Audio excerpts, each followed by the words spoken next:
আরমান আর নাফিসকে হারানোর পর আমি একটা জিনিস পুরোপুরি বদলে ফেলেছিলাম। আগে কেউ ইনভাইট দিলে বেশিরভাগ সময় রিজেক্ট করতাম, কিন্তু সেদিনের পর থেকে কোনো ছোট্ট আইডির ইনভাইট আর ফিরিয়ে দিই না। একদিন রাতে একটা রুম খেলছিলাম। ম্যাচ শেষ হওয়ার পর দেখলাম একটা ছোট্ট ছেলে চুপচাপ আমার পাশে দাঁড়িয়ে আছে। সে কিছুই বলছিল না। আমি নিজে জিজ্ঞেস করলাম, কিছু বলবে?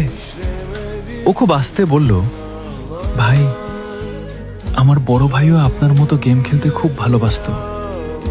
আমি অবাক হয়ে জিজ্ঞেস করলাম, এখন কোথায় সে? কিছুক্ষণ চুপ থেকে ছেলেটা বলল, 2 মাস আগে একটা সড়ক দুর্ঘটনায় আমরা তাকে হারিয়েছি। আমার পুরো শরীর কেঁপে উঠল। ও আবার বলল, ভাইয়া মারা যাওয়ার আগে বলেছিল একদিন যদি সুযোগ পাই তাহলে আপনার সঙ্গে একটা ম্যাচ খেলব। সেই স্বপ্নটা আর পূরণ হয়নি, তাই আজ আমি তার আইডি দিয়ে আপনার সঙ্গে খেলতে এসেছি। আমি আর কোনো কথা বলতে পারিনি। সেদিন আমরা পুরো ম্যাচে একটা কথাও বলিনি, শুধু একসঙ্গে খেলেছিলাম। ম্যাচ শেষে ছেলেটা শুধু একটা কথাই বলল, ধন্যবাদ ভাই।